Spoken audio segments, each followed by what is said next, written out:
ఒక ఎమ్మెల్యే కావాలంటే ఎంత కాదనుకున్నా 70,000 ఓట్లు అయితే కావాలి. త్రిముఖ పోరున్న చోట 70,000 ఓట్లు కావాలి, ద్విముఖ పోరున్న చోట 1,00,000 ఓట్లు కావాలి.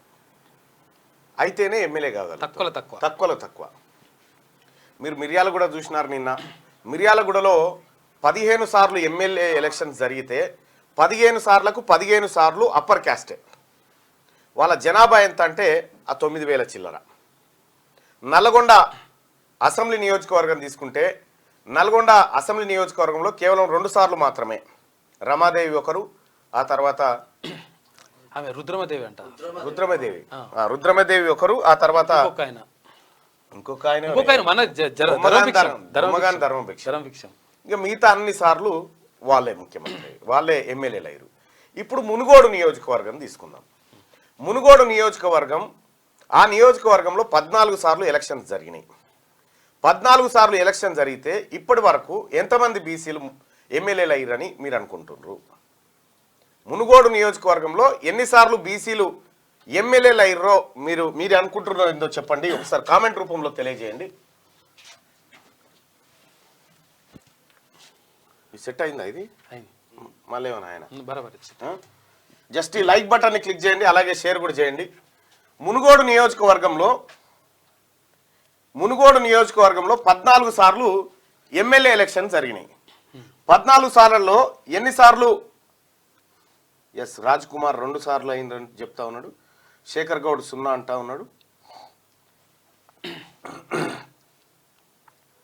ప్రభాకర్ 0 అంటా ఉన్నాడు, సాయి గాజుల 0 అంటా ఉన్నాడు, దండు మురళి 2 అంటా ఉన్నాడు, సుధగాని సీను 2 అంటా ఉన్నాడు, ఒకసారి అని చెప్పి మెట్టు అంటా ఉన్నాడు, కుకింగ్ ఛానల్ 2 అంటా ఉంది, నరసింహులు 2 అంటా ఉన్నాడు, కోట నరేందర్ 3 సార్లు అంటా ఉన్నాడు, గణేష్ యాదవ్ 2 సార్లు అంటా ఉన్నాడు, సాగర్ 1 సారి అంటా ఉన్నాడు, 2, 3, 4, 5, 0 ఇట్లా చెప్తా ఉన్నారు. ఇదే మునుగోడు నియోజకవర్గంలో దయచేసి మార్నింగ్ న్యూస్ని లైక్ చేయండి, అలాగే ఇది షేర్ కూడా చేయండి మీ వాట్సాప్ గ్రూప్లలో. ఎన్నిసార్లు బీసీ ఎమ్మెల్యే అయిండు మునుగోడు నియోజకవర్గంలో అనేది ఒక్కసారి లెక్కలు చూద్దాం. వాస్తవికమైనటువంటి లెక్కలు ఎట్లా ఉన్నాయి.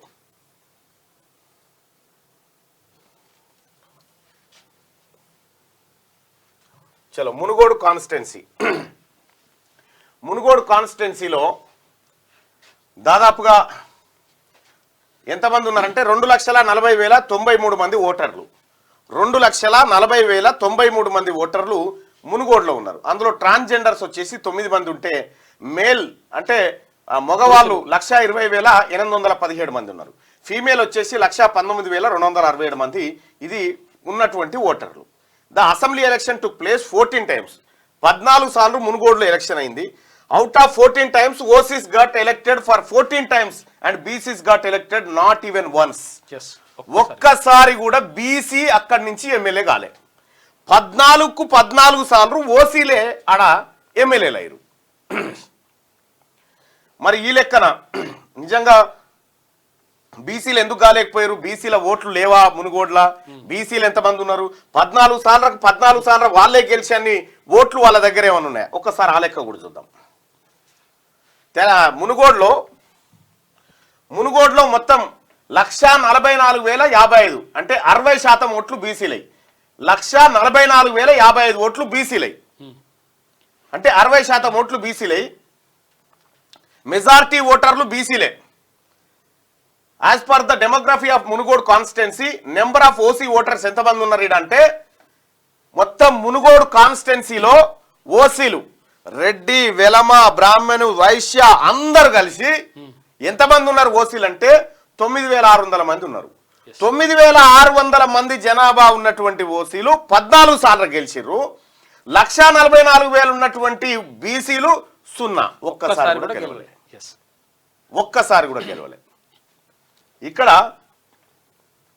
బీసీలకు సంబంధించి మునుగోడు నియోజకవర్గంలో ఇప్పటి వరకు బీసీ ఎమ్మెల్యే కాలే. ఎందుకు? కారణం ఏంటంటే ఫస్ట్ ఆఫ్ ఆల్ రాజకీయ పార్టీలు ఏం చేసినాయంటే బీసీలకు టికెట్ ఇవ్వకుండా కట్టడి చేసినాయి. ఎందుకంటే బీసీలు మనిషిని చూసి ఓటేయరు కదా, పార్టీ గుర్తును చూసి ఓటేస్తారు కాబట్టి ఆ టికెట్లు వాళ్ళ దగ్గర పెట్టుకున్నారు. పాల్వాయి గోవర్ధన్ రెడ్డి గారు 5 సార్లు ఎమ్మెల్యే అక్కడి నుంచి, పల్లా వెంకటరెడ్డి గారు ఒకసారి ఎమ్మెల్యే అక్కడి నుంచి, ఉజ్జిని యాదగిరిరావు ఒకసారి, ఇట్లా కోమటిరెడ్డి రాజగోపాల్ రెడ్డి 2 సార్లు, కూసుకుంట్ల ప్రభాకర్ రెడ్డి 2 సార్లు, మొన్న బై ఎలక్షన్ ఒకటి అంతకన్నా ముందు, ఇట్లా దాదాపుగా 15 సార్లకు 14 సార్లు 14 సార్లు కదా సార్, 14 సార్లు అసెంబ్లీ ఎలక్షన్ జరిగితే 14 సార్ల ఓసీలే మెజారిటీగా రెడ్లు, ఆ తర్వాత వెలమలు. వీళ్ళు మరి ఓట్లు ఎవరు ఈడ 9600 ఓట్లేమో ఓసీలై, 1,44,055 ఓట్లేమో బీసీలై, 60% ఓట్లు బీసీలు, 60% ఓట్లు వీళ్ళు ఈ 9600 ఓట్లేసి సార్ మాకు పెన్షన్ కావాలి, సార్ మాకు బంద్ వస్తలేదు, సార్ మాకు ఇల్లు కావాలి, సార్ మాకు రేషన్ కార్డు కావాలి అని అంటే ఇగో ఇప్పుడు అడుక్కుంటా ఉంటారు. వాస్తవానికి ఎవరి ఓట్లతోని ఎవరు ఎమ్మెల్యే అయ్యారు, ఎవరి ఓట్లతోని ఎవరు ఎమ్మెల్యే అయ్యారు? ఇక్కడ 100కి 60% ఉన్నటువంటి బీసీలకేమో ఏమీ లేదు, 100కి 9600 మంది ఉన్నటువంటి వాళ్ళేమో 14 సార్లు ఎమ్మెల్యే అయితే ఇది ఎక్కడి జస్టిస్, ఇది ఎక్కడి సామాజిక న్యాయము? ఇక్కడ మునుగోడు నియోజకవర్గంలో గౌడ సామాజిక వర్గం అత్యధిక ఓటర్లు. ఇక్కడ ధర్మభుక్షం వారసుడు ఒక్కడన్నా ఇక్కడ ఎమ్మెల్యే కాగలిగిందా? కాలే. రైట్, పోని మునుగోడు మండల్లో సెకండ్ లేయర్లో బీసీలను తయారు చేస్తున్నారేమో అని అనుకుందాం. ఏంది జెడ్పీటీసీ కదా, ఎమ్మెల్యే తర్వాత ఎమ్మెల్యే కింది పోస్టు సరే జెడ్పీ చైర్మన్ ఏమున్నప్పటికి కూడా జెడ్పీటీసీ కథ చూద్దాం. మునుగోడు నియోజకవర్గంలో 6 మండలాలు ఉన్నాయి, 7 మండలాలు ఉన్నాయి. 1 మునుగోడు, 2 చెండూరు, 3 మరిగూడ, సంస్థాన నారాయణపురం 4, నాంపల్లి 5, చౌటుప్పల్ 6, గట్టుప్పల్ 7 మండలాలు ఉన్నాయి. ఇక్కడ రిజర్వేషన్ ఏమొచ్చిందంటే మునుగోడుకు బీసీ రిజర్వేషన్ వచ్చింది కాబట్టి ఇక బీసీ కావాలి, ఇంకోటి కానికి లేదు, అవకాశం లేదు అనివార్యంగా. చండూరుకు బీసీ రిజర్వేషన్ వచ్చింది కాబట్టి బీసీ అయిండు. ఇక్కడ బీసీ ముదిరాజు, బీసీ పద్మశాలి 2 అయ్యారు. తర్వాత అన్రిజర్వ్డ్ అంటే ఓపెన్ అన్రిజర్వ్డ్ లో మరిగూడ అన్రిజర్వ్డ్ రెడ్డి జెడ్పీటీసీ అయిండు.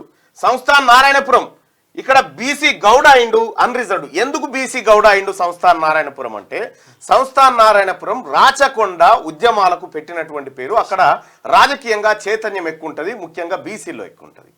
సో అనివార్యంగా సంస్థాన్ నారాయణపురంలో అన్రిజర్వ్డ్ దాంట్లో ఒక్కటి బీసీలకు వారేసారు ఒక్కటి.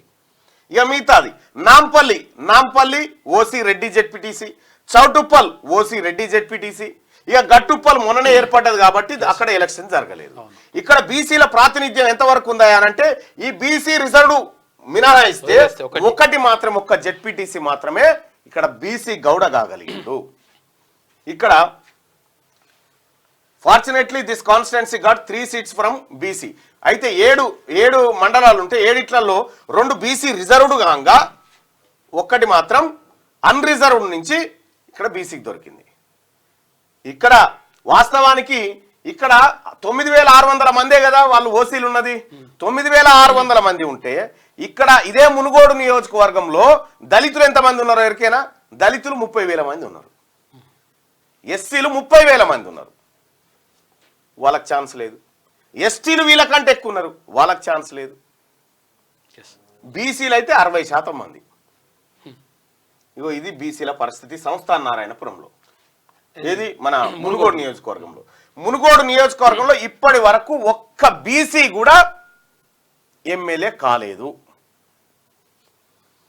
ఇవే కాదు ఇంకా చాలా మంది. ఒక ఆయన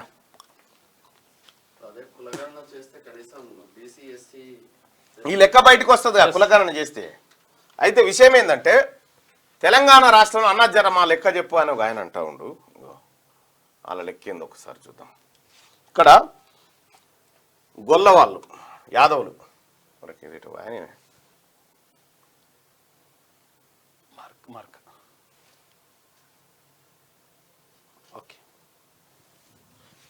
యాదవులు తెలంగాణ రాష్ట్రంలో ఎంతమంది ఉన్నారు తెలుసా? యాదవులు తెలంగాణ రాష్ట్రంలో అత్యధిక సమగ్ర కుటుంబ సర్వే లెక్కల ప్రకారం అత్యధికంగా జనాభా కలిగినటువంటిది ముదిరాజు సామాజిక వర్గము. ముదిరాజులు ఎంతమంది ఉన్నారంటే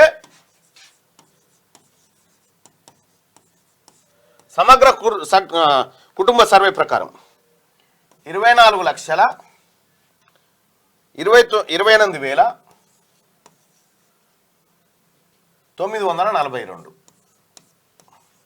ఇంతమంది ముదిరాజులు ఉన్నారు.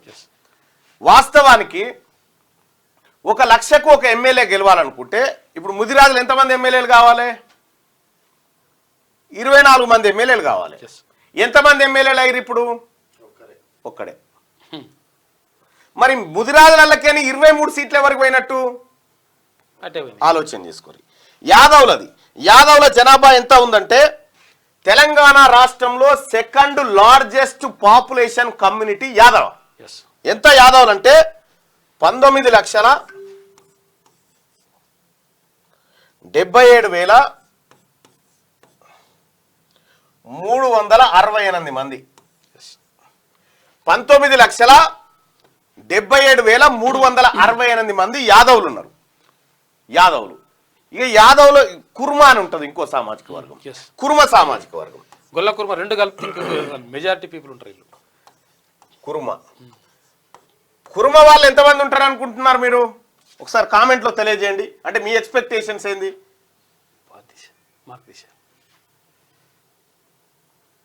కుర్మ వాళ్ళు ఎంతమంది ఉన్నారంటే 5,56,000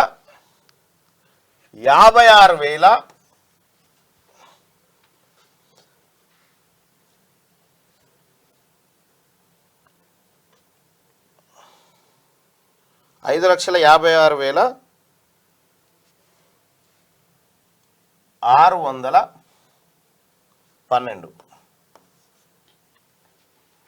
5,56,612 మంది కుర్మ సామాజిక వర్గం నుంచి ఉన్నారు. కుర్మ సామాజిక వర్గం నుంచి ఎంతమంది ఎమ్మెల్యేలు ఉన్నారు? ఒకడు బీర్లాయిలే ఉన్నాడు. అంటే ఆడికాడికి ఇంకొకటి 2 రావాల్సిండే, అది పోయింది. ఈ గొల్ల కుర్మలు ఇద్దరు కలిస్తే 25 లక్షల మంది అవుతారు. అయితే ఇక్కడ ఒక్క ముదిరాజ్ సామాజిక వీళ్ళకే దాదాపుగా 24 సీట్లు రావాలి. ఈ రెండు కలిసి 25 రావాలి. వీళ్ళకి కలిసి 25 సీట్లు రావాలి గొల్ల కుర్మ కలిస్తే. ఇక్కడ తెలంగాణ రాష్ట్రంలో ఇంకొక బలమైన సామాజిక వర్గం గౌడ సామాజిక వర్గం. గౌడ సామాజిక వర్గం వాళ్ళ ఎన్నున్నాయి తెలుసా? జనాభా 15,76,297 మంది గౌడ సామాజిక వర్గం ఉన్నారు. 15,76,297 మంది గౌడ సామాజిక వర్గం. వీళ్ళకి ఎన్ని రావాలి? దాదాపుగా 15 సీట్లు రావాలి. ఈ కుర్మ సామాజిక వర్గానికి 5 సీట్ల వరకు రావాలి. తెలంగాణ రాష్ట్రంలో ఇక గౌడ్స్ తర్వాత బలమైన సామాజిక వర్గం వచ్చేసి మున్నూరు కాపు. మున్నూరు కాపులు ఎంకే 13,05,296. వీళ్ళు ఎంతమంది ఉండాలి? 13 మంది ఎమ్మెల్యేలు ఉండాలి. ఇక్కడ మున్నూరు కాపు, ముదిరాజు, యాదవ, కుర్మ, గౌడు, ఆ తర్వాత పద్మశాలీలు కూడా. పద్మశాలీల జనాభా ఎంత అంటే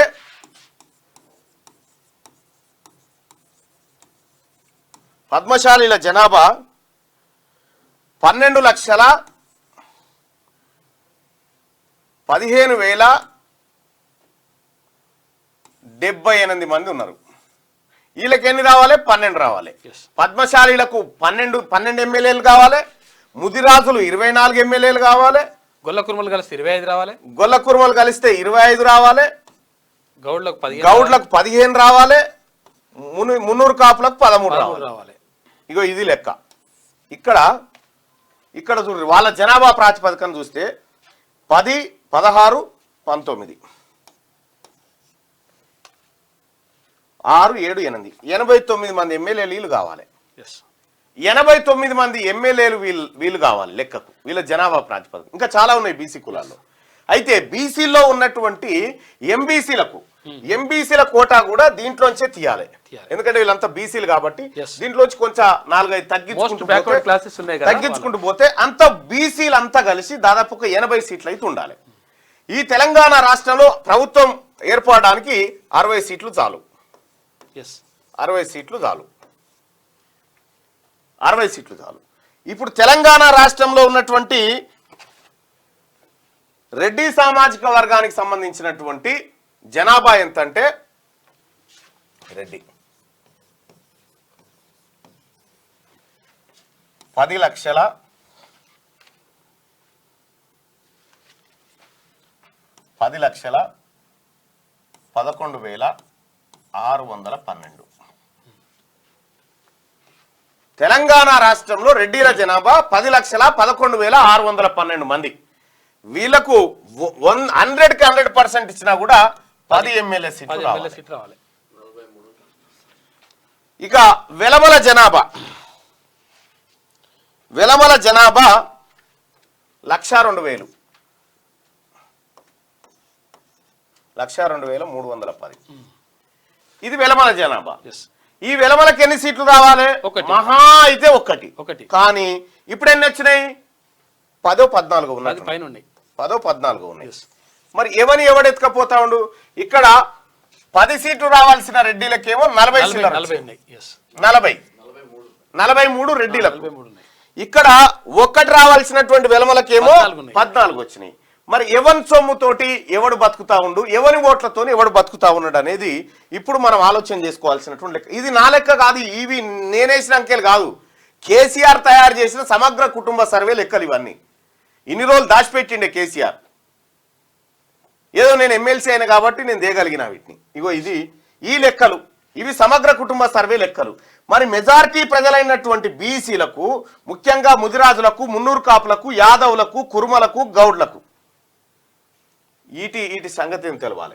ఈ 10 లక్షల మందిలో కూడా మళ్ళా గుటాడి వేరు, మొటాడి వేరు ఇవన్నీ ఉన్నాయి. మళ్ళా పాకనాటి అవన్నీ వేరే ఉన్నాయి. మళ్ళా ఆ లెక్కలు ఇంకా గమ్మతుంటాయి. ఆ లెక్కలు చూస్తే మొత్తం జనాభాలో ఓసీలంతా కలిసి 6.98%, బీసీలు 60%.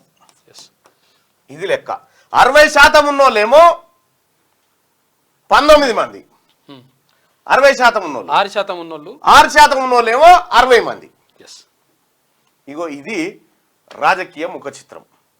మునుగోడు నియోజకవర్గాన్ని ఇప్పుడు చూసిరు కదా. మునుగోడు కాడ ఇగో ఈ లెక్కలు బయటికి రావాలని రాహుల్ గాంధీ గారి ఆలోచన.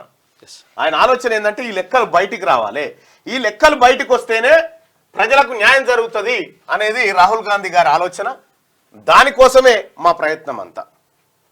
Then why did you support Revanth Reddy to become CM? You should have supported Batti Vikramarka. ఒక విషయం ఏం చెప్తా ఉన్నంటే, నేను మొన్ననే చెప్పిన, రేవంత్ రెడ్డి గారిని ముఖ్యమంత్రిని చేసుకోవడం కోసం బీసీ ప్రజలు ఓట్లేయలేదు. కేసీఆర్ మీద కోపంతో వేసిరు ఇక్కడ కాంగ్రెస్ పార్టీ అధిష్టానం రేవంత్ రెడ్డి గారిని సీఎం గా నిర్ణయించింది. వాళ్ళు తీసుకుంటే అధిష్టాన నిర్ణయం అది. ఏమైంది మల్లన్న గారు? కొంతమంది నా లెక్క తప్పు అని అడుగుతున్నారు కదా, వాళ్ళ లెక్క తెలుసుకోలేరా? ఒకరు చెప్తేనే తెలుసుకుంటారా? ప్రతి ఒక్కరు తమ కులాల లెక్క ఏంటో వాళ్ళే తెలుసుకున్నప్పుడే బాగుపడతారు. ఎస్ చెప్పంటారు కదా, చెప్పడం ఏంది, వాళ్ళే తెలుసుకోవాలి కదా అంటున్నారు. రైట్. బంజారాలది, దళితులది, డక్కలోల కానించి లెక్కలు ఉన్నాయి. డక్కలోల దగ్గర నుంచి లెక్కలు ఉన్నాయి. దయచేసి మార్నింగ్ న్యూస్ ని లైక్ చేయండి సోదరులారా. ఇది మునుగోడు నియోజకవర్గానికి సంబంధించినటువంటి ఈడబ్ల్యూఎస్ తో ఎస్సీలకు అన్యాయం. ఒక్క ఎస్సీలే కాదు, అందరికి అన్యాయమే. రైట్. ఇక వెలుగు దినపత్రికలో ఉన్నటువంటి వార్తలు ఒకసారి చూద్దాం. వెలుగు దినపత్రికలో వార్తలు చూస్తే, మహాగణపతి దర్శనానికి పోటెత్తిన భక్తులు, ఖైరతాబాద్ తరలి వచ్చిన లక్షలాది మంది. ఖైరతాబాద్ సప్తముఖ మహాగణపతి దర్శనానికి భక్తులు పోటెత్తారు. ఆదివారం దర్శనానికి చివరి రోజు కావడంతో ఉదయం 4 గంటల నుంచే గణనాథుడిని దర్శించుకోవడానికి క్యూ కట్టారు. పెద్ద సంఖ్యలో భక్తులు తరలి రావడంతో ఖైరతాబాద్ పరిసరాలన్నీ పిల్లలు పెద్దలతో సందడిగా మారాయి. సాయంత్రం సమయానికి ప్రాంగణం మొత్తం భక్తులతో ఇసుకేస్తే రాలనంతగా నిండిపోయింది. దాదాపు 7 లక్షల మంది మహాగణనాథుడిని దర్శించుకున్నట్టు సమాచారం. సాయంత్రం సమయంలో క్యూ లైన్లో స్వల్ప తోపులాట జరగడంతో వృద్ధులు పిల్లలు ఇబ్బందులు పడ్డారు. మంగళవారం నాడు మహాగణపతి నిమజ్జనం నిర్వహించనున్నారు. ఉదయం 6:30 గంటల లోపు చివరి పూజలు ముగించుకొని గణనాథుడి ఊరేగింపు మొదలు కానుంది. మధ్యాహ్నం 1:30 లోపు నిమజ్జనం పూర్తి కానుంది. సోమవారం నిమజ్జన ఏర్పాట్లు చేస్తుండటంతో భక్తులకు దర్శనం ఉండదని నిర్వాహకులు తెలిపారు. ఆదివారం అర్ధరాత్రి నుంచే దర్శనం నిలిపివేయబోతా ఉన్నారు. ఖైరతాబాద్ గణేశుడు ఇవాళ లాస్ట్, రేపు మళ్ళీ నిమజ్జన కార్యక్రమానికి పోతా ఉన్నారు. దాదాపు 7 లక్షల మంది దర్శించుకున్నారట. మరి వాస్తవానికి ఆడ నిజంగా ఖైరతాబాద్ గణేశుడి హుండీలో ఎన్ని డబ్బులు పడతాయి? నిజంగా హుండీలో ఎన్ని డబ్బులు పడతాయి? ఇది ఇప్పటి వరకు ఆడ లెక్క దొరకలేదు. కోట్లే పడాలి, కోట్లే ఉంటది. ఖైరతాబాద్ గణేశుని హుండీ దగ్గర ఎన్ని డబ్బులు పడతాయి? ఆ డబ్బులు ఎటువైపు పోతా ఉన్నాయి? నిర్వాహకులు ఆ నిర్వహణ ఖర్చుల కోసం ఎంత ఖర్చు పెడతా ఉన్నారు? లేకపోతే మిగతా ఏమన్నా ప్రభుత్వ ఖజానాలో జమ చేస్తారా? ఏమన్నా సామాజిక కార్యక్రమాలు చేస్తారా? ఒకసారి తీయరాదు. ఓకే, రైట్గా. నాగ్పూర్ నుంచి సికింద్రాబాద్కు వందే భారత్ సికింద్రాబాద్ వందే భారత్ రైలును ప్రధాని మోడీ సోమవారం వర్చువల్గా ప్రారంభించనున్నారు. సికింద్రాబాద్ స్టేషన్లో జరగనున్న ఈ కార్యక్రమానికి గవర్నర్, సీఎం హాజరు కానున్నారు. రైట్, వందే భారత్ ఎక్స్ప్రెస్ ప్రారంభమైతే ఉంది. 3 నెలల్లో స్థానిక ఎన్నికలు. అప్పట్లోగా బీసీ కులగణన పూర్తి. సీఎం రేవంత్ రెడ్డి బీసీ కులగణన పూర్తి అనేటువంటి మాట ఏదైతే ఉందో ఇది వాజివే కదా, ఎందుకంటే మళ్ళా కన్ఫ్యూజ్ కాకుండా.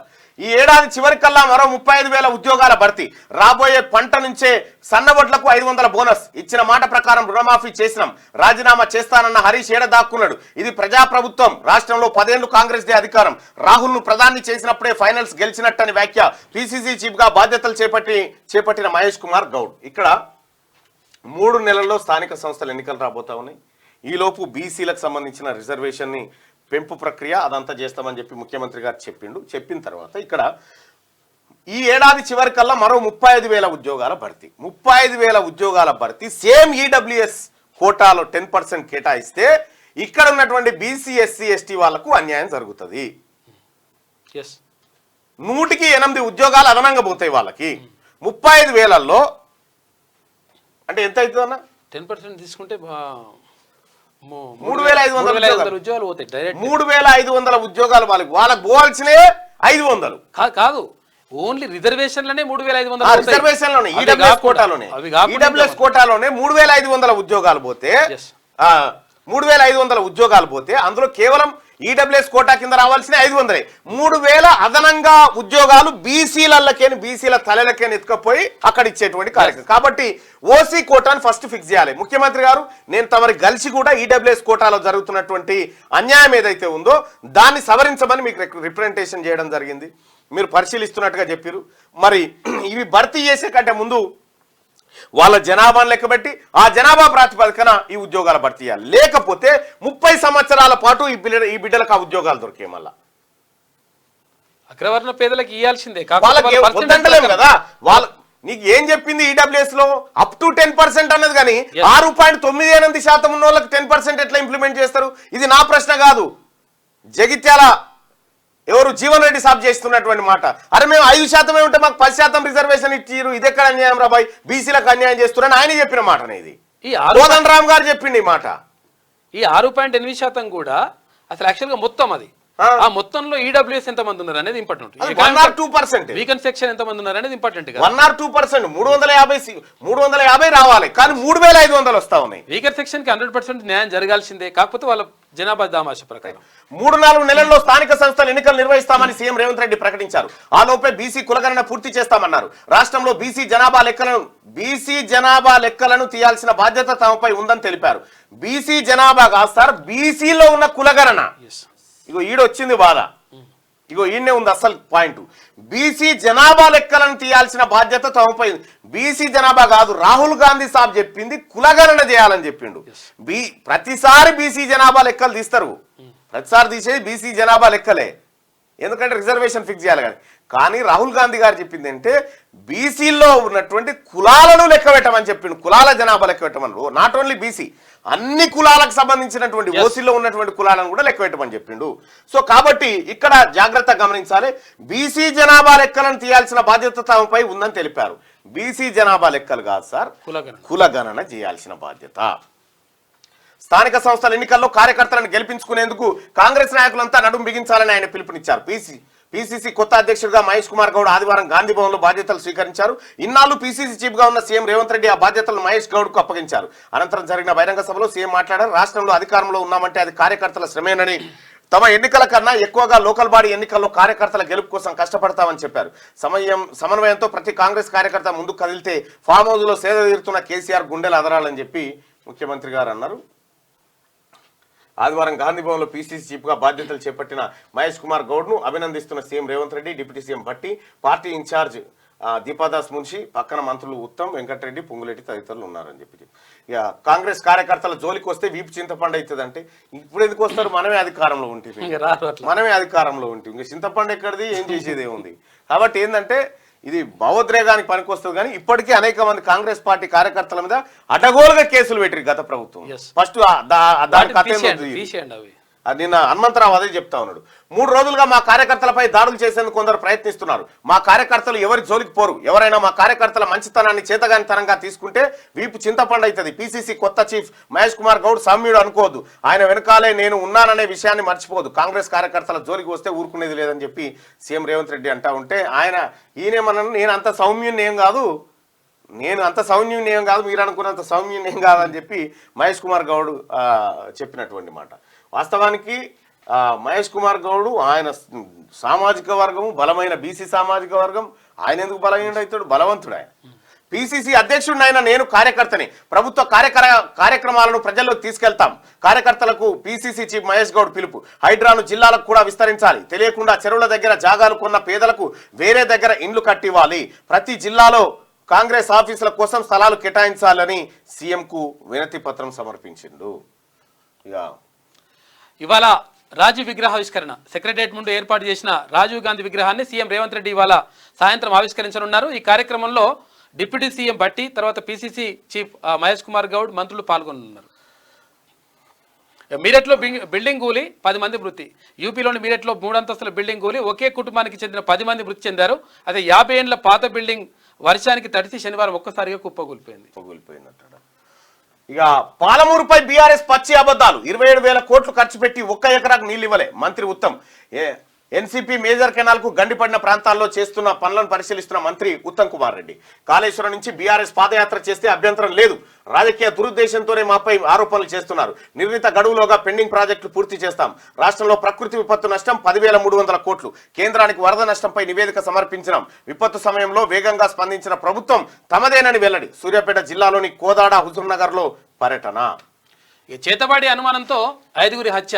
ఛత్తీస్గఢ్లోని సుక్మా జిల్లాలో ఘటన. వ్యాధుల బారిన పడుతున్నామని దారుణం. కుటుంబం మొత్తాన్ని చంపేసిన గ్రామస్తులు. పోలీసుల అదుపులో నిందితులు. చేతబడి చేస్తున్నారని ఆ ఇంట్లో వాళ్ళందరినీ చంపేసినట్టు 5గురికి. అన్యాయం నాయన. నేను చాలా సార్లు చేసిన. ఎవడన్నా చేసేటోడు ఉంటే చేతబడి గీతబడి పెద్ద మంత్రకాడు పెద్ద ఒయ్యి తెచ్చుకో. పెద్ద మంత్రకాడు ఉండి ఓం క్లీమ్ అనేటోడు ఎవడన్నా ఉంటే నా మీద చేయరు సుధాం, నా మీద చేయరి. ఒకటి బొమ్మ తీసుకురారి. మీరు ఏం చేస్తారో చేయరిగా. ఈడ ఒక ఆయన వచ్చే ఏందది కాలుకు ఒక ఆయన వచ్చిండు. ఏది ఇనిపై తీగలు కట్టుకొని వచ్చిండు. ఏమైందంటే శక్తులు నన్ను పొడుస్తున్నాయి అంటే, అరే ఇది దారాబాయ్ అని చెప్పి ఆయనతో ఓ నిమ్మకాయ కాడు ఉంటే మేము ఏది షర్బత్ చేసుకునేది ఉంటే ఇచ్చి పారేసి దగ్గర పెట్టుకొని పండుకోమంటే ఇక తక్కువైపోయిందని వెళ్ళిపోయాడు. వట్టిదే అనుమానం అదంతా. ఏట్లే మాను అంతే. వట్టిదంటే వట్టిదే. మంత్రాలు లేవు, మన్ను లేవు. నిజంగా మంత్రాలతోని మనుషులకు ఆగమయ్యేది ఉంటే ఈ దవాఖాన్లు ఎందుకు, ఎంబీబీఎస్ డాక్టర్లు 4-5 ఏళ్ళు చదువుడు ఎందుకు, లెక్చరర్లు ఎందుకు, యూనివర్సిటీలు ఎందుకు, వీటి జీతాలు 4 పెద్ద మంత్రకాలను తెచ్చి చుప్ అంటే పోయేటువంటిది చేయాలి కదా.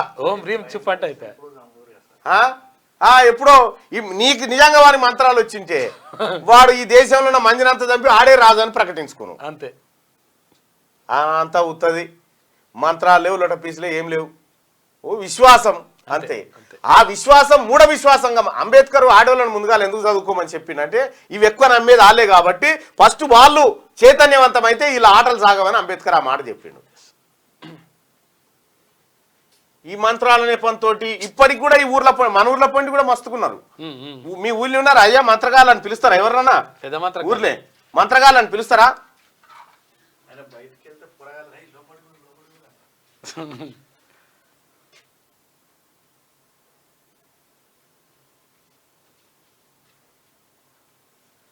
మేయర్ బొంతు రామ్మోహన్ మున్నూరు కాపు కాదు ఆయన. ఆ తర్వాత గద్వాల విజయలక్ష్మి గారు కూడా కాదనుకుంటున్నాను నేను. విజయలక్ష్మి మున్నూరు కాపే, కేకే కూతురు కదా. ఓకే కాదు కాదు రెడ్డి అన్న, రెడ్డి ఓకే అది తెలిసింది. ఉన్నారు కొందరు ఉన్నారన్న. మీరు చూడండి వాళ్ళ పరిస్థితి ఎట్లుంటుంది అంటే ఊళ్ళో మంత్రగాడ తిరిగేటోని తిండి గతి ఉండదు. నిజంగా ఒకవేళ అట్లుంటే ఓం రూమ్ చుప్ అని తెచ్చుకోవచ్చు పైసలు. ఎవరన్నా ఉంటే ఇడికి రారి. బ్యాంకులో రుణం ఇచ్చేటప్పుడు తప్పులు ఉంటే ఎలా ఇస్తారు? మాఫీ చేసేటప్పుడు మీకు తప్పులు కనిపిస్తాయి. అయ్యా ఒక పని చేస్తా, ఈ బ్యాంకులో కూడా తమాషా కాకపోతే ఇప్పుడు బ్యాంకులో లోన్ తీసుకున్నాం అనుకో, హౌసింగ్ లోన్ 30 ఏళ్ళు కట్టాలి. 30 ఏళ్ళు కట్టాలి. బ్యాంకుని దోస్తే 10 ఏళ్ళలోనే బయటపడవచ్చు మనం. బ్యాంకులో దొంగతనం చేసిన వాళ్ళు 10 ఏళ్ళలో బయటకు వస్తారు. బ్యాంకు లోన్ తీసుకున్నాడు 30 ఏళ్ళ దాకా బయటవాడు. న్యాయంగా తీసుకున్నాడు 30 ఏళ్ళు కట్టాలి. అంటే దొంగతనం చేయమని కాదు నేను చెప్పేది, దొంగతనం చేయమని ఉల్టార్థం చేసుకున్నారు.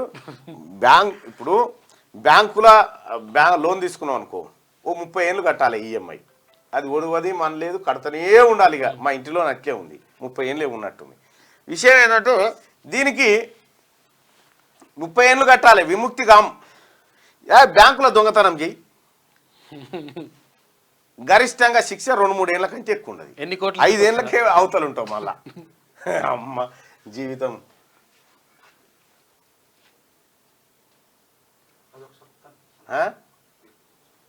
అచ్చా, మంత్రం అన్నది లేదు, బతుకు తెరువు కోసం తంత్రం అంతే.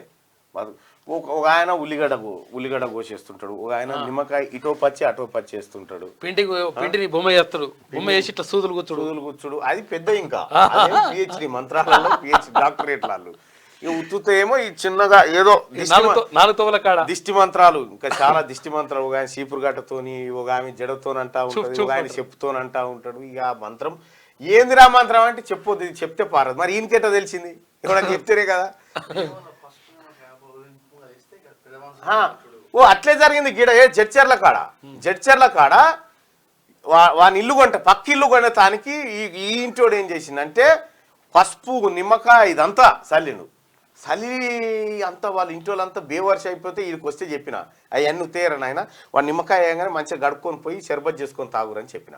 ఇక రెండోది ఏంటంటే వాడు అట్లా పోతలేరని ఏం చేసిండు ఎరికేనా, ఆడు ముసలోడు పక్కింటాడు జడ్చర్ల కానే, వాడు పయకాలనే వీళ్ళింటి కాడ పోయినాడు.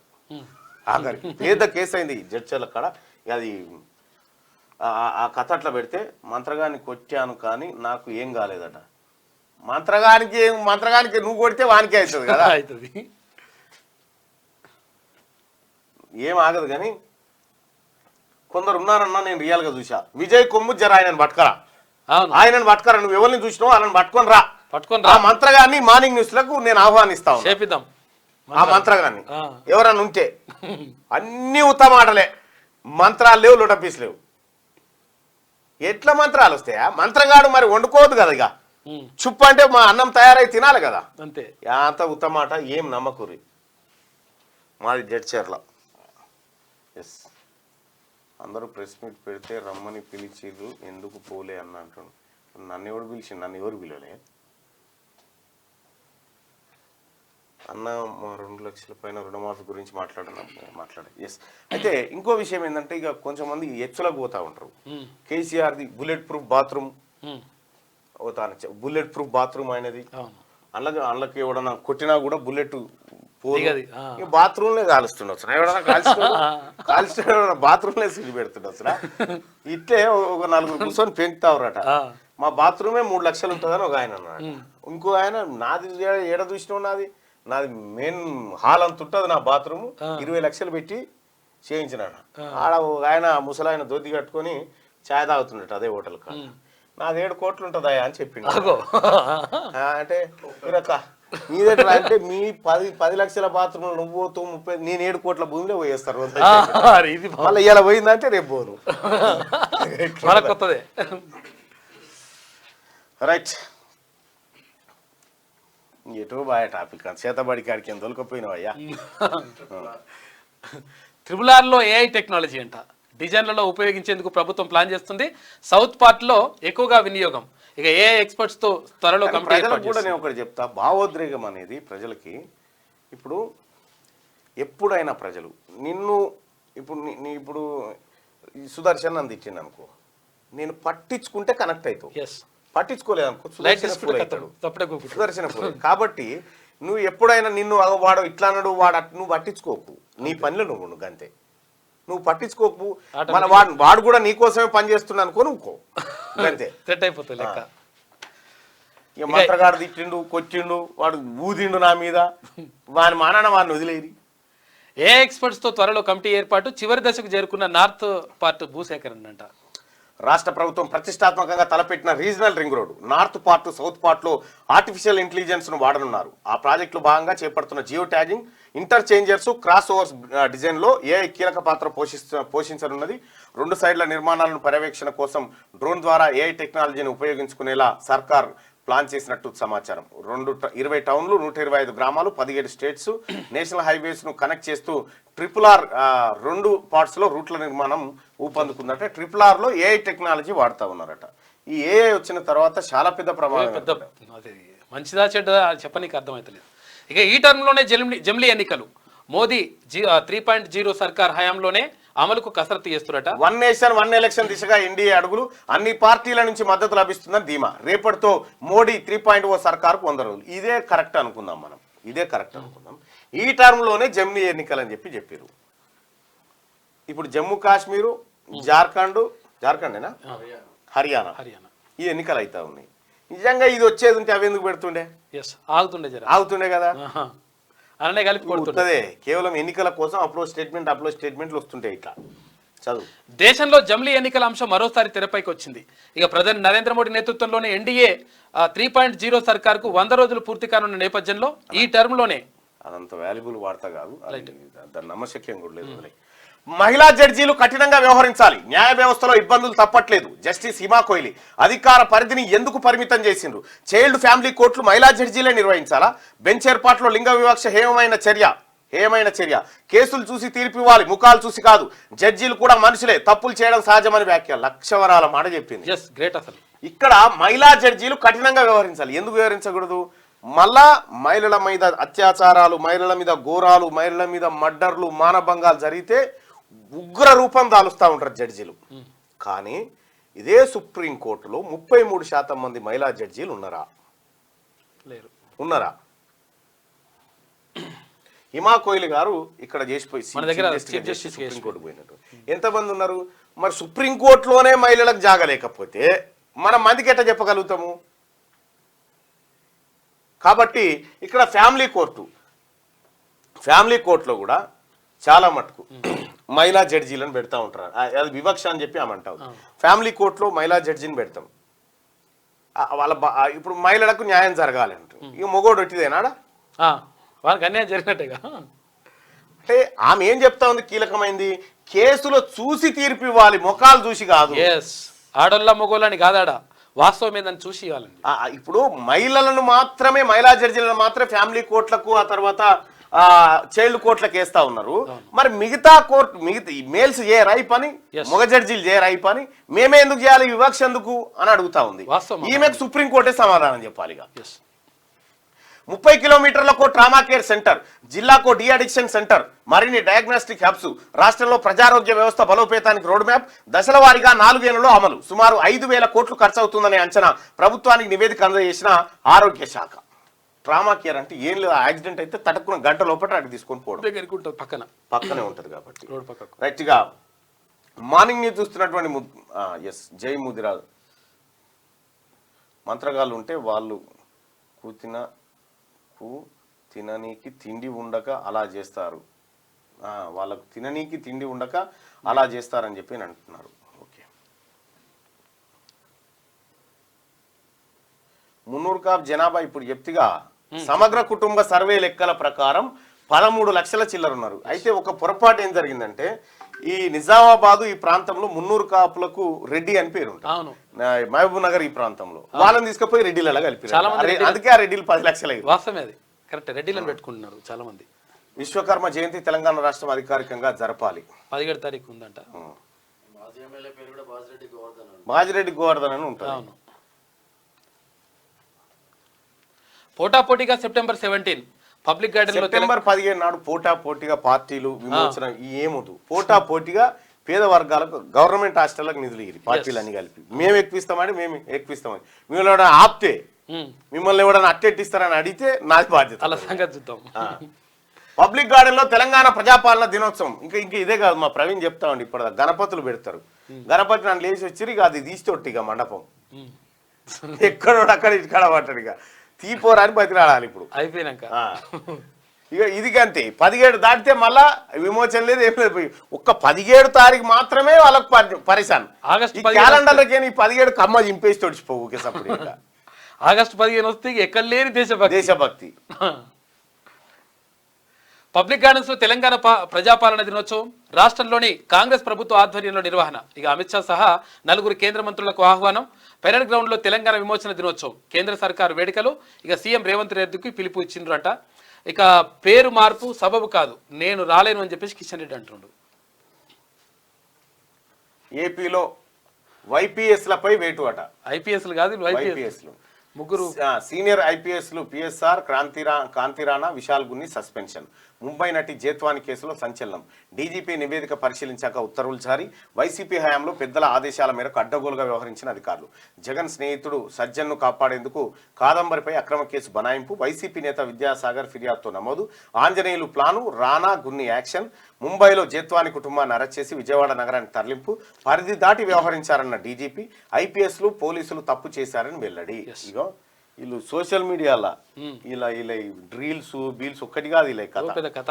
నేను ఒకటైతే చెప్తా, మీరు తాత్కాలికంగా మీ దగ్గర ఉన్నటువంటి బలుపును వాపనుకొని దాన్ని ఎక్స్పోజ్ చేసి అధికార దుర్వినియోగానికి పాల్పడితే ఇవాళ తాత్కాలికంగా మీకు మంచిగా ఉంటుండొచ్చు, కానీ ఏదో ఒక రోజు ఖచ్చితంగా మీరు దోషులుగా తేలుతారు.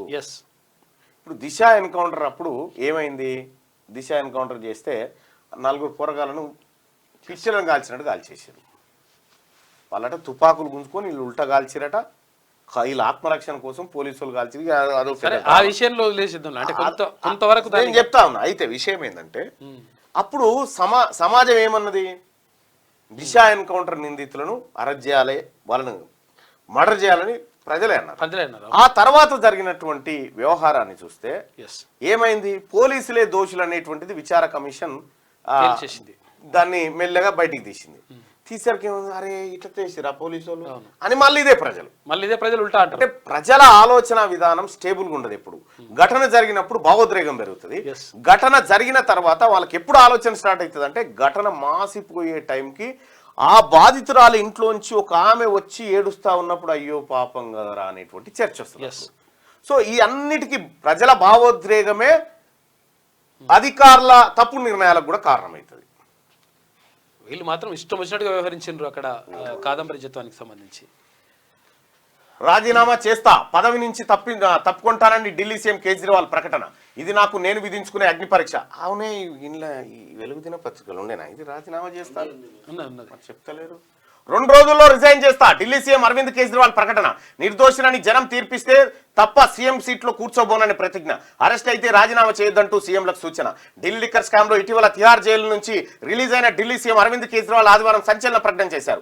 రాబోయే 2 రోజుల్లో తన పదవికి రాజీనామా చేస్తానని ప్రకటించారు. ఢిల్లీలో ముందస్తు ఎన్నికలు నిర్వహించాలని డిమాండ్ చేశారు. రాబోయే ఎన్నికల్లో ప్రజలు తనకు నిర్దోషిగా సర్టిఫికేట్ ఇచ్చే వరకు సీఎం కుర్చీలో కూర్చోనని ప్రతిజ్ఞ చేశారు. లిక్కర్ స్కామ్ కేసులో అబ్బా ఏమగొట్టిండి దెబ్బా. నిజంగా చెప్తున్నగా నరేంద్ర మోడీ గారికి అయితే ఇది తనవై తన్నించుకున్నట్టు అయిపోయింది. ఇప్పుడు కనుక ఇప్పుడు ఢిల్లీలో ఎట్లాగో చేస్తాడు. ఇదివరకే ఒకసారి 60 రోజులకే రాజీనామా చేసి ఆ తర్వాత 5 ఏళ్ళు ఇప్పుడు ఢిల్లీలో కేజ్రీవాల్ తప్ప ఇంకోటి గెలిచే పరిస్థితి ఉండదు. లేదు. అక్కడ ప్రజలకు అట్లా అలవాటు అయిపోయింది ఢిల్లీలో.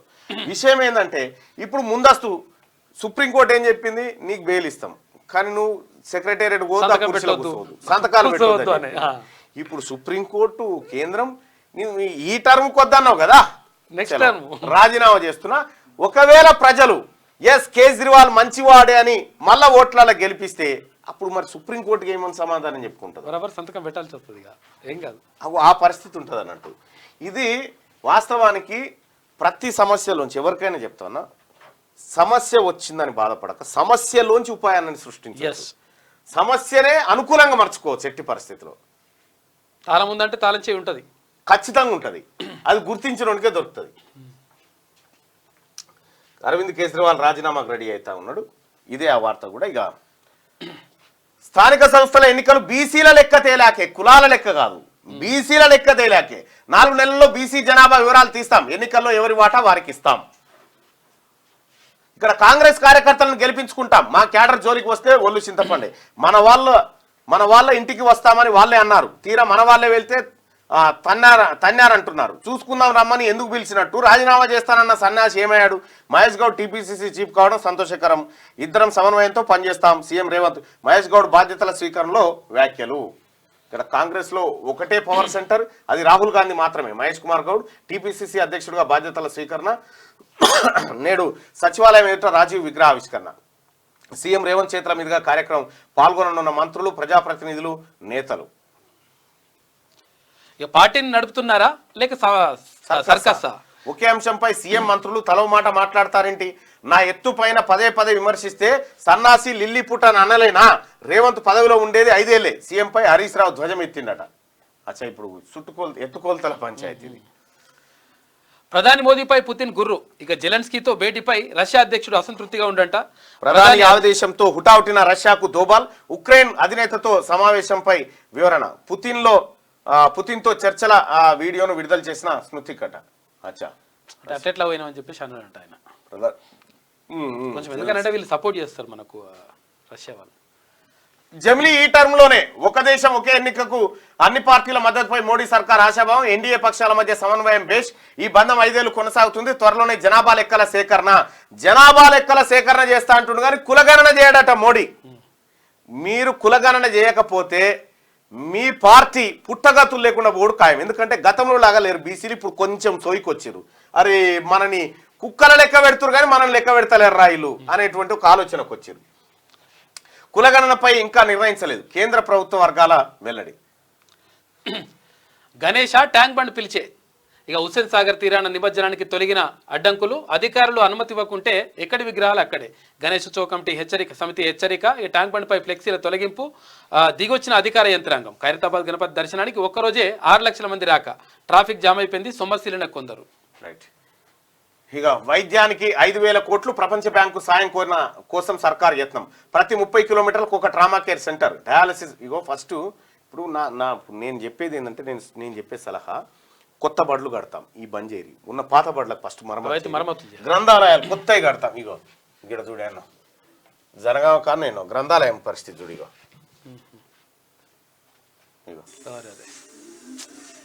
ఇవి మన స్కూళ్ళు, గ్రంథాలయాల పరిస్థితి. ఫస్ట్ వీటికి కొత్తవి కడితేనే డౌట్ ప్రజలకు. కొత్తవి కట్టుడు అంటేనే కమిషన్. తట్ట పని, మట్టి పని, సిమెంట్ పని ముట్టుకుర్రు అంటేనే అవి కమిషన్ల దందా. కేవలం కొంతమంది బతకడం కోసం జరిపేటువంటి కార్యక్రమం. దానికి ముద్దుగా ప్రజల కోసం వీళ్ళ ఫస్ట్ ఇవి బాగు చేయరు సార్. సర్కారు దవాఖానలో మూత్రశాలలు గతిలేవు. సర్కారు స్కూళ్ళల్లో మోత్కూరు హై స్కూల్లో 2 వాష్రూమ్లు ఉంటాయి. 500 మంది పిల్లలు వాళ్ళు లైన్ కట్టే వర్కల్లా ఏంది పరిస్థితి? ఆడపిల్లలు ఉన్నారు పాపం సగం మంది. ఫస్ట్ ఉన్న బడులను బాగు చేయరి. ఉన్న బడులను 1800 స్కూల్ మూతపడ్డాయి తెలుసా? ఎందుకు మూతపడ్డాయి? మనం సౌకర్యాలు కల్పించక. సౌకర్యాలు లేకపోతే ఏం కొంపలారకపోతా ఉన్నాయి. మనం ఇప్పుడు ఈ ఎత్తిపోతలు ఆపకపోతే ఇప్పుడు ఎత్తిపోతలతోటి ఇప్పుడు ఆ నీళ్ళు వచ్చేది లేదు, సచ్చేది లేదు. ఇప్పుడు కాళేశ్వరం ఎత్తిపోతల ఎల్లంపల్లి నుంచి వస్తలేవా నీళ్లు? 1,00,000 కోట్లు. మళ్ళీ దానికి 1,000 కోట్లు, దీనికి 1,000 కోట్లు. కేవలం కాంట్రాక్టర్లు బుక్క తినటానికే సరిపోతా ఉంది. కాంట్రాక్టర్లు బుక్క తినటానికే. మనం ఏమనుకుంటాం ఈ ప్రజల కోసం ప్రభుత్వాలు ఏర్పడతాయి. ప్రజల కోసం ప్రభుత్వాలు ఎప్పుడు ఏర్పడాయి? వాళ్ళ బొక్కసాలు నింపుకోవడం కోసం ఏర్పడతా ఉన్నాయి. ఇవాళ ఒక మాట, ఇప్పుడు కొడంగల్ ఎత్తిపోతల పథకం ఉంది. కొడంగల్ ఎత్తిపోతల పథకం మళ్ళా మెగా కృష్ణారెడ్డికి కాంట్రాక్టు, మళ్ళా పొంగులేటి శ్రీనివాసరెడ్డి కంపెనీకి కాంట్రాక్టు. దేనికోసం సార్ ఇవన్నీ? అధికారంలో ఉన్నారు కాబట్టి పంచుకుంటారు. ఎక్కడి నుంచి వస్తా ఉంది? ఎవరిది సంపద అంటే మనదే, పేదోళ్ళదే. ఈ పేదోని పోరలు చదువుకునే బడికాడ మాత్రం పెచ్చులూసి పడతా ఉంటది. మార్చుకోండి విధానాలు. ప్రజలు మారుతా ఉన్నారు, ప్రజల ఆలోచన మారుతా ఉన్నప్పుడు మనం కూడా మారాలి. ఇదా పెచ్చులు ఊసి పడతా ఉన్నాయి. ఇడ గ్రంథాలయాలు, ఇగో ఇండ్లు, గ్రంథాలయాలు, ప్రభుత్వ పాఠశాలలు, ఇవి పరిస్థితి.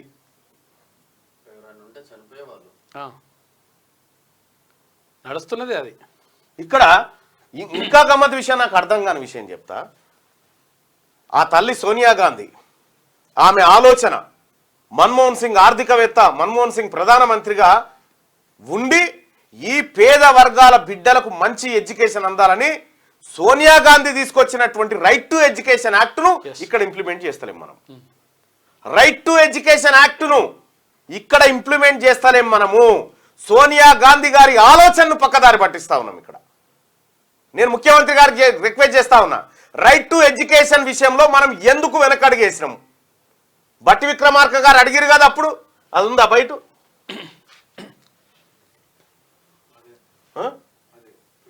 ఇదా ఇగో ఇది ఇంకో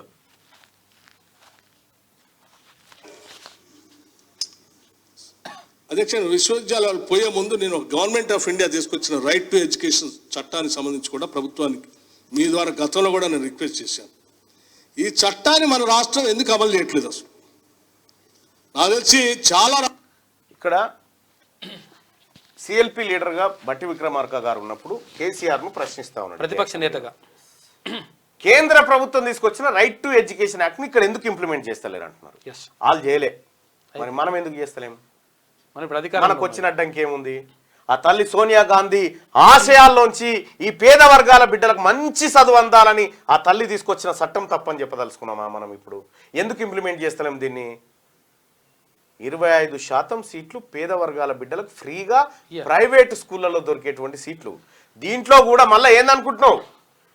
దీంట్లో ఈ రైట్ టు ఎడ్యుకేషన్ యాక్ట్ ప్రకారము శ్రీ చైతన్య, నారాయణ ఇవి ఉన్నాయి కదా, దీంట్లో 25% సీట్లు పేద పిల్లలకు ఫ్రీగా ఇవ్వాలి. ఫ్రీగా ఇవ్వాలన్నట్టు.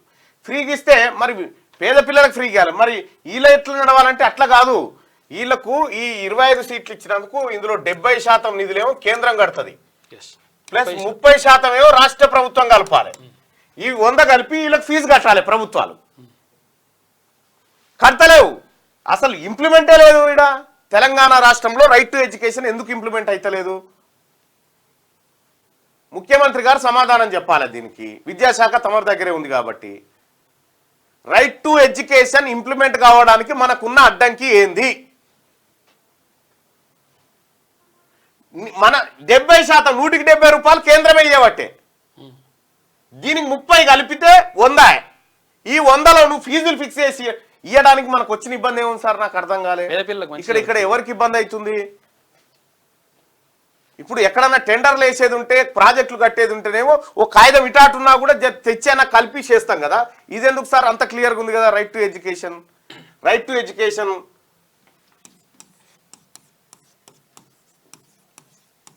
ఇది తల్లి సోనియా గాంధీ ఆలోచనలోంచి పుట్టినటువంటి చట్టం. దీన్ని ఎందుకు మనం ఇంప్లిమెంట్ చేస్తాం?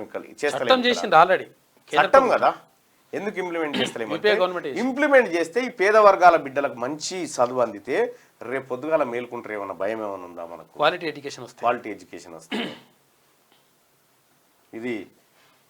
ఇది చాలా అన్యాయం. రైట్ టు ఎడ్యుకేషన్ ఇక్కడ అమలు చేయాల్సిందే, కులగణన చేయాల్సిందే, మనం చెప్పిన ప్రతి మాటను నిలబెట్టుకోవాల్సిందే. లేకపోతే ఆ తల్లి సోనియా గాంధీ తలదించుకున్నట్టు అవుతుంది, కులగణన చేయకపోతే రాహుల్ గాంధీ తలదించుకున్నట్టు అవుతుంది. ఈ తల దించుకోనివ్వం, దించుకోవద్దు కూడా. ఎస్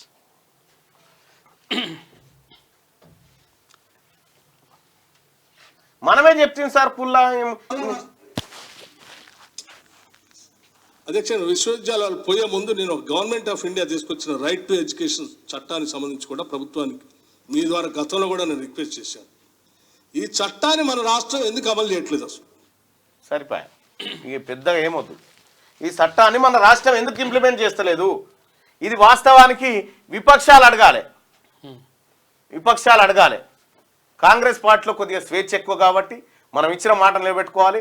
ఆ తల్లి సోనియా గాంధీ, రాహుల్ గాంధీ వాళ్ళు ఇచ్చినటువంటి హామీలను మనం నెరవేర్చి ప్రజల్లో వాళ్ళకి మంచి పేరు తేవాలని మనకున్నటువంటి ఆలోచన. కాబట్టి నేను కూడా బట్టి విక్రమార్క గారిని అడుగుతా ఉన్నా, ఉప ముఖ్యమంత్రి గారిని, సార్ ఇది ఎందుకు మనం ఇంప్లిమెంట్ చేస్తలేం సార్? మనమే అడిగినాం కదా. మన ప్రభుత్వం వచ్చి దాదాపుగా ఒక 9 నెలలుగా వస్తుంది కదా సార్. ఈ 9 నెలల్లో మనకు ఇది ఇంప్లిమెంట్ చేయడానికి ఏమైనా అడ్డంకి ఏర్పడదా సార్? ఈ సమాధానం చెప్పుడు సార్ ప్రజలకు ఒకసారి. దీని గురించి మీడియా కూడా రాయది. ఎందుకు రాయది? శ్రీ చైతన్య 1-1-2 యాడ్స్ ఇస్తారు కదా, నారాయణ యాడ్స్ వస్తాయి కదా.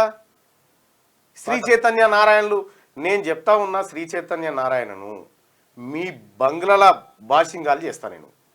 మీరు గనక పేద పిల్లలకు ఉచిత విద్య ఇవ్వకపోతే మీ బంగ్లాలు కాదు కదా, మీరు ఉనికి లేకుండా చేస్తా. ఇక్కడ ప్రజలందరినీ కూడా కట్టి ఏం చేస్తున్నా చూడరు. మరిగా అడ్డుకునేది మీరే. ఎందుకంటే వాళ్లకు వీళ్లకు లంచాలు ఇచ్చి అడ్డుకునేది మీరే. దోపిడీ వర్గాలు మీరే. పేదవాడికి విద్యను దూరం చేసిన దుర్మార్గులు మీరే. శ్రీ చైతన్య నారాయణ ఈ కార్పొరేట్ స్కూళ్ళకి హెచ్చరిక చేస్తా ఉన్నాం. ప్రజలలో తిరుగుబాటు వస్తే మీ బడ్లని గుంజుకుంటాం అంతే.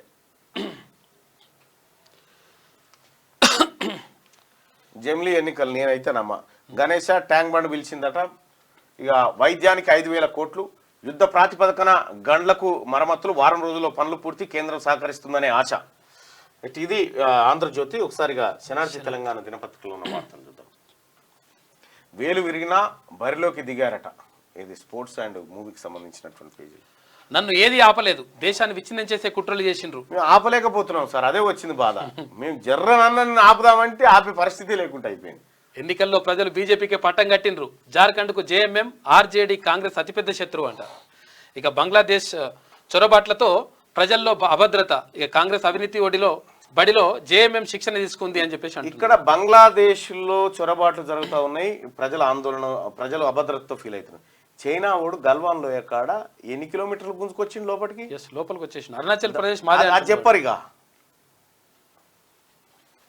ఇది సెమీఫైనల్స్. రాహుల్ని ప్రధాని చేయడమే ఫైనల్స్. స్థానిక సంస్థల్లో గెలిపించే బాధ్యత అందరిది. 6 గ్యారంటీలను నమ్మి ఓటేసిరు. ఇక కాంగ్రెస్ లో పనిచేసిన ఏ ఒక్కరిని వదిలేయం. అవమానాలు భరించి అధికారంలోకి తెచ్చిండ్రు. కార్యకర్తలు తల ఎత్తుకునేలా పనిచేస్తున్నాం. డిప్యూటీ సీఎం బట్టి విక్రమార్క నిన్న సర్కారు ఏర్పడిన 6 నెలల్లోనే రుణమాఫీ, 48 గంటల్లో ఆరోగ్యశ్రీని 10 లక్షలకు పెంచడం, తెలంగాణ ఇచ్చిన 10 ఏళ్లు అధికారం దక్కలే. తెలంగాణ సీఎం రేవంత్ రెడ్డి కార్యకర్తకు కాంగ్రెస్ లో గుర్తింపు, నా నియామకమే అందుకు నిదర్శనం. పిసిసి అధ్యక్షుడు మహేష్ కుమార్ గౌడ్. ఇరిగేషన్కి 500 కోట్ల రూపాయలు లాస్ అంట.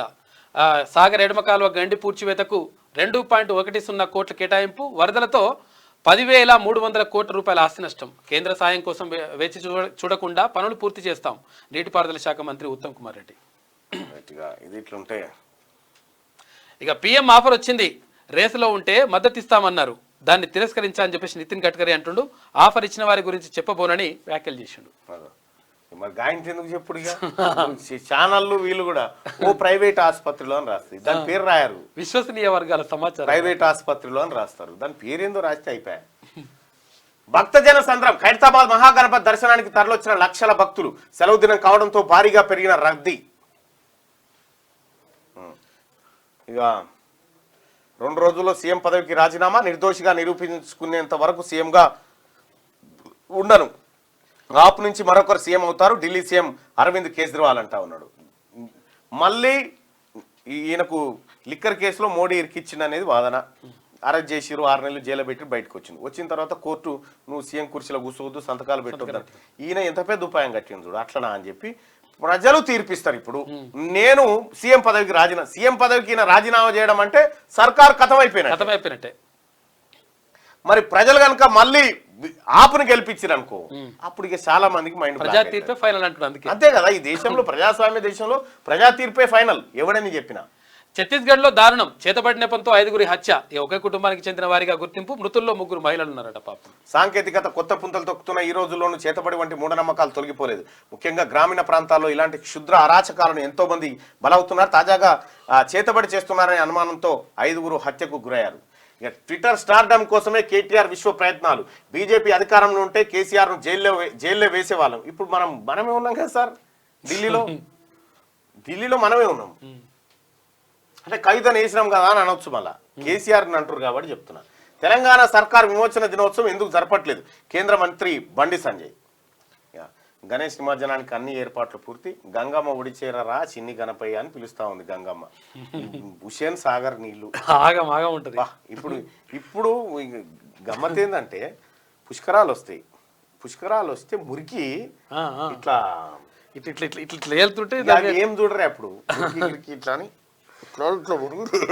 బకెట్తో స్నానం చేస్తారు బయట మళ్ళా తానం వేరే గంగాజల తానం అంటారు, ఇదంటారు, అవి చేస్తారు.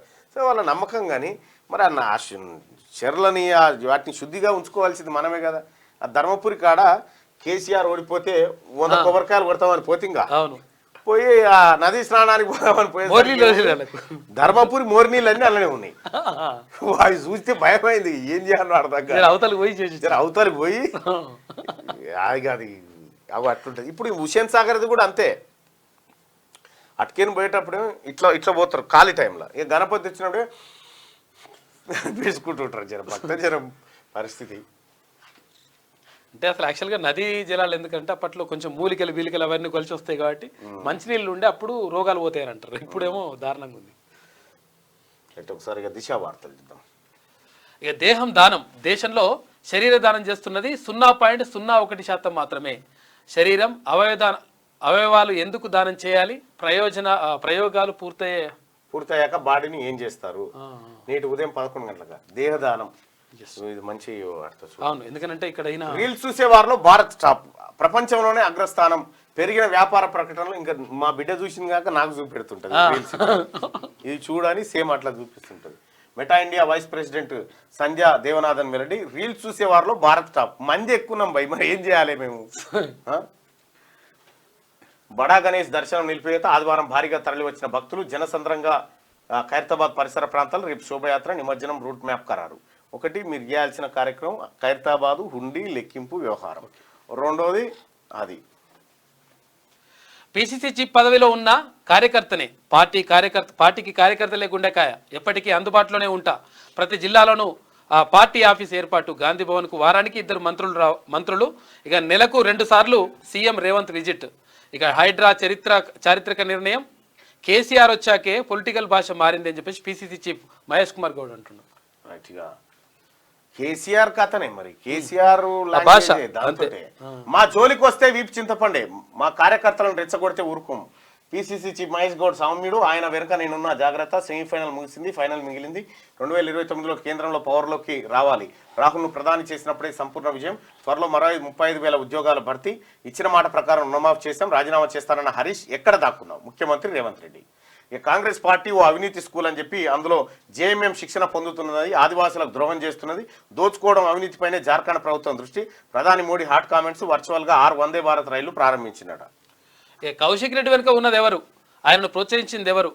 దూకుడుతో హాట్ టాపిక్గా మారిన ఇష్యూ. ఇక అసెంబ్లీలోనూ ఇదే శైలి అంట. ఇక గత గవర్నర్ పైన అనుచిత వ్యాఖ్యలు. తాజా ఎమ్మెల్యే గాంధీ పైన. ఇక మీడియా ముందు అదే తీరు. పార్టీకి డ్యామేజ్ అవుతున్నదని నేతల అభిప్రాయం. అధిష్టానం మాత్రం సైలెంట్ ఉంది. నేడు రాజీవ్ గాంధీ విగ్రహావిష్కరణ. సెక్రటేరియట్ ప్రారంభించనున్న సీఎం రేవంత్. మంత్రులు, ఎమ్మెల్యేలు, ఎమ్మెల్సీలు హాజరు. విభిన్నమైన డిజైన్లో దేశంలోనే మొదటిసారిని. ఇక సీఎం ఇంటి సమీపంలో బ్యాగ్ కలకలం. అనుమానాస్పదంగా కనిపించడంతో చీఫ్ సెక్యూరిటీ వింగ్ అలర్ట్.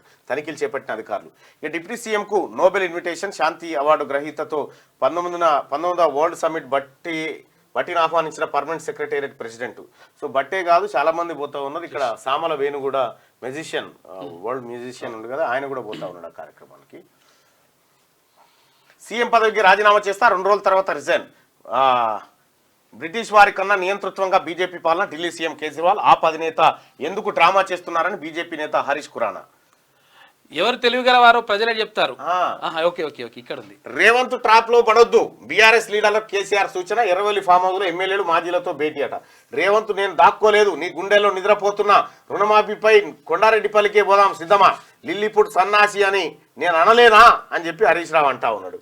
అతి తెలివి మంత్రి గారు మీ చిట్టినాయుడు టీడీపీలోనే ఉన్నాడా లేక కాంగ్రెస్ లో ఉన్నాడా? శ్రీధర్ బాబు కేటీఆర్ ప్రశ్న. చిట్టినాయుడు ఎవరు? ఏమో అర్థం కదా నాకు కూడా. అది టీడీపీలో మరి కాంగ్రెస్ ఒకటైతే ఇప్పుడు ఎవరన్నారు? ఇది కేటీఆర్ అన్నాడు.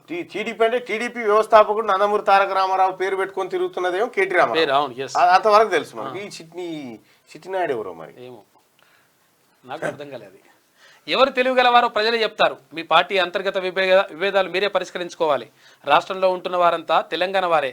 కేటీఆర్ కు మంత్రి శ్రీధర్ బాబు కౌంటర్ ఇచ్చారు. కర్ణాటక పాలసీపై సర్కార్ ఫోకస్, ROR 2024 కోసం స్టడీ. ఇప్పటికే అక్కడ 50% భూదార్ పూర్తి. దిశాంగ్ యాప్ లో అన్ని వివరాలు, ప్రతి లావాదేవీకి మ్యాప్ లోని విలువ. వివాదాలు తగ్గడానికి ఇదే సరైన మార్గం. 20 ఏళ్లకు తగిన భూ సమస్యలు. సాఫ్ట్వేర్ సొల్యూషన్ కు 50 మందితో స్పెషల్ టీమ్ అట. మద్యపాన నిషేధాన్ని ఎత్తేస్తాం. ఇది మొగోని మాట. మద్యపానాన్ని కంట్రోల్ చేస్తా అని ఎన్నికలలో పోయినోడు ఉన్నాడు, కానీ మద్యపానం నిషేధం ఎత్తేస్తా అని చెప్పి ఓట్లకు పోయినటువంటిది ఒక్క ప్రశాంత్ కిషోరే కావచ్చు. మందు ఓపెన్ చేస్తా అంటాడు. నేను వైన్ షాప్ లో ఓపెన్ చేస్తా బాయ్, గెలవంగానే గంట చేపట్ల, ఒకటే గంటలు అన్నాడు. అధికారంలోకి వచ్చిన గంటలోనే నిర్ణయం తీసుకుంటామని చెప్పారు. అంటే ఈయన పార్టీ ప్రశాంత్ కిషోర్ పార్టీ బీహార్ లో గెలిస్తే గంట సేపట్ల వైన్స్ లో ఓపెన్ చేస్తామని చెప్తా ఉన్నాడు. జన్ సురాజ్ పార్టీ. అది జన్ సురాజ్ పార్టీ. జన్ సురా సురా జన్ సురా అది సురాపానకం పార్టీ. మద్యపానాన్ని గంట సేపట్లో కొలాయిస్తారట. బీహార్ లో నిషేధం ఉంది కదా. బీహార్ దుస్థితికి నితీష్ లాలూ ప్రసాదే కారణం. ప్రశాంత్ కిషోర్ కీలక వ్యాఖ్యలు. జన్ సురాజ్ పార్టీ ఆవిర్భావ ఏర్పాట్లో కామెంట్ చేసిరట. ఇక మంత్రులు ఎమ్మెల్యేల ఫోటోలు లేవు. ఇప్పటికీ పలువురు పేర్ల దగ్గర ఖాళీ స్థలమే దర్శనం. 119 మంది సభ్యులు, 51 మందికే ప్లేస్మెంట్. అసెంబ్లీ వెబ్సైట్లో ఇది పరిస్థితి. కొత్త ప్రభుత్వం ఏర్పడిన 10 నెలలైనా నో అప్డేట్. శాసన మండలి వెబ్సైట్లో మాత్రం అప్డేట్ చేసిరట. అయితే బాగా డిమాండ్ ఉన్నట్టుంది మందుకు డిమాండ్ ఉంది. వాళ్ళ నోట్లు వేస్తారని. దేనికోసం ఓటైనా వైన్స్ ఓపెన్ కావాలని. ఇట్లా ప్రజాపాలన కాదు, ప్రజా వంచన. ఆ పేరుతోనే వేడుకలు జరుపుకొని రజాకార్ల వారసుడు ఓవైసీపై సీఎం పొగడతలు. జై పాలస్తీనా, జై పాకిస్తాన్ అనేటోళ్ళకు ఒత్తాసు పలకడం ఏంటి? కాంగ్రెస్ దుర్మార్గులకు ఇది పరాకాష్ట. కేంద్ర సహాయ మంత్రి బండి సంజయ్. క్రికెట్ ఆడుతున్న సంజయ్. సో ఇది దిశా పత్రికలో ఉన్నటువంటి వార్తలు. ఒకసారి పల్లవి వార్తలు చూద్దాం. కాంగ్రెస్, జేఎంఎం, ఆర్జేడీ జార్ఖండ్ కు అతిపెద్ద శత్రువు. ఇక ఆ పార్టీవి ఓటు బ్యాంక్ ఎన్నికల దగ్గరకు వచ్చినప్పుడు ఈ డైలాగులు ఉంటాయి మోడీ గారి దగ్గర. కానీ మోడీ గారికి అప్పటికిప్పటికీ ప్రభావం తగ్గిపోయింది చాలా. సీఎం పదవికి రాజీనామా చేస్తా అరవింద్ కేజ్రీవాల్. గులాబీ దళపతి దిద్దుబాటు. ఇక కాంగ్రెస్ లోకి వలసలపై కేసీఆర్ అలర్ట్ అయిందంట. పార్టీ ఎమ్మెల్యేలతో ఫామ్ హౌస్ లో భేటీ. రేవంత్ రెడ్డి ట్రాప్ లో పడొద్దని సూచన. అధికార పార్టీ హామీలపై నిలదీయాలని ఆదేశాలు ఇచ్చిందట. విషయం ఏంటంటే నేను చెప్తా ఉన్నా, నేను మాజీ ముఖ్యమంత్రి కేసీఆర్ గారికి సలహా చెప్తా ఉన్నా. నిజంగా మీ పార్టీ బతకాలంటే, నిజంగా మీరు మళ్ళీ అంతో ఇంతో కొంత ఏదైనా చేయాలంటే ఏం లేదు, కేటీ రామారావును పార్టీకి దూరం పెట్టు. బస్ కేటీ రామారావు మీరు చూడండి. కేటీ రామారావు వచ్చినప్పటి నుంచి బీఆర్ఎస్ పార్టీ పతనం స్టార్ట్ అయింది. మరి ఆ పిల్లగానికి తెలుసు తెలియకను, ఇక ఆయన చేసే వ్యవహారాలు ఏంటో తెలియదు. కానీ మొత్తానికి ఎందుకంటే రామ్ సార్ అనాలి ఆయనని, ఈ మోనార్కిజం తీసుకురావడంతో అది ప్రజలకు దూరం అయిపోయింది పార్టీ. నిజంగా మీ పార్టీ బతకాలంటే ఒక బీసీని వర్కింగ్ ప్రెసిడెంట్ చేసి ఆ తర్వాత ఆ పార్టీలోకి అంటే కేటీ రామారావును దూరం పెట్టరు అంతే. సరే అది వచ్చి అధికారం వచ్చినాడు చూస్తున్నారు, కానీ ఇప్పుడు దూరం పెట్టరు అంతే. ఆ పిల్లాడు అయిన తర్వాతనే చాలా నాశనమైంది బీఆర్ఎస్ పార్టీ. వర్కింగ్ ప్రెసిడెంట్ అయినప్పటి నుంచి ఎన్ని విపత్తులు జరిగినాయి బీఆర్ఎస్ పార్టీలో ఒకసారి లెక్కలు చూసుకోవాలి. నేను మంచిగా చెప్తున్నా, ఇంకా నీకు ఎవడు ఇయ్యడా సలహా.